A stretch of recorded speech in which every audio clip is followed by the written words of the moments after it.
So let me have a review of what we worked on. The formulas we worked on was for arithmetic sequence. The general formula was the nth term is a1 plus n minus 1 times d, and the d was the difference. And for geometric sequence, there was an equals to a1 times quotient n minus to the power of n minus 1, meaning the sequence, or like the very good. Very good. So as I told you, this term, this quotient is sometimes replaced by r, and in some reference books it is written like this: a1r to the n minus 1. R is a ratio of consecutive terms. Quotient is the same thing. When you divide consecutive terms, the quotient or the result of division will be r or q. They're the same thing. Okay, in this reference book that we were working on, it's shown by r. Okay, now we want to focus on series. What is a series? A series is sum of terms of a sequence. Sum of terms of a sequence. Okay, so we can have infinite series. We can have infinite series or finite series. We usually show the series with sigma notation. Do you know what is sigma or how to work with sigma? I don't know how to work with it, but I know it means like adding up the numbers again and again and again, like repeatedly. Okay, so let's have a review, or let's introduce the sigma sign a bit. So sigma means addition, as you said. Yeah.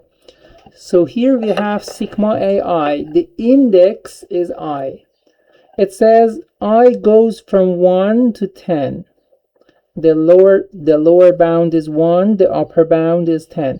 So I need to write a1 plus a2 plus a3 until a10.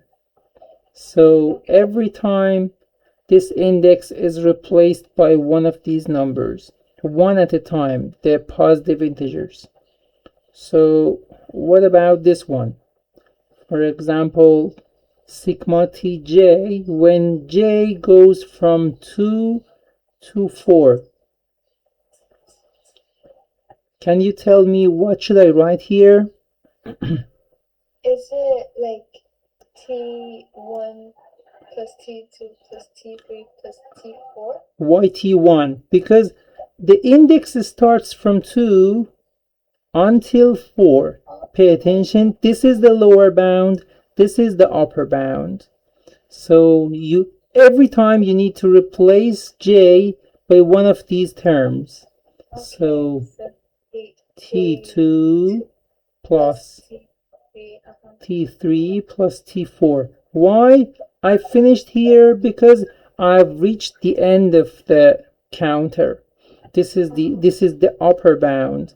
So j, we can read it like this: sigma tj when j goes from 2 to 4. So 2 to 4 are included. Both of them are included. Okay. Another example is like this: sigma n squared when n is from 1 to 3. So this means 1 squared. So this time n is the counter, or n is the index. Okay, so 1 squared plus 2 squared plus 3 squared. Okay? Okay. Now, what about this one? Sigma I minus 1 cubed.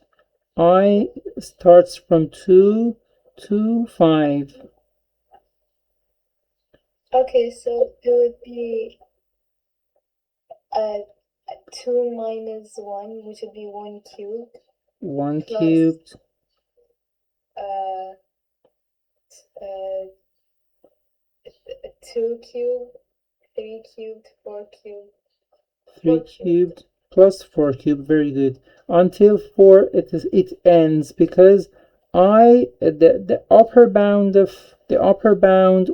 of I, or the maximum value I can have, is 5. 5 minus 1 cubed, which is 4 cubed. Very good. And sometimes we have terms like this. For example, this is a 4i minus 1, and I goes from 1 to 20. So this means so all of this is about let me write here that this is sigma notation. We wanted to review what a sigma notation is, or we wanted to introduce what a sigma notation is. Okay, here is sum of terms of an arithmetic sequence. This arithmetic sequence has 20 terms. Why I call it arithmetic sequence? Let's write these numbers. If I is 1, it is 3. If I is 2, it is 4 times 2 minus 1, so it is 7. And then when I is 3, 4 times 3 is 12 minus 1 is 11. As you can see, there is an arithmetic sequence here. What is the, can you tell me what is the difference? The difference is plus 3. The difference is plus 4. Oh, plus 4. Oh yeah, sorry. Oh my god. Very good. And then how many terms do we have? 20. 20 terms. Very good. What is the final term? Final term, 4 times 20, meaning 80 minus 1, so 79. 79. Very good. So in fact, when there is a sigma here, we want to know what is the sum of the first 20 terms of this arithmetic sequence. So this means the sum of first 20 terms of this arithmetic sequence. Okay.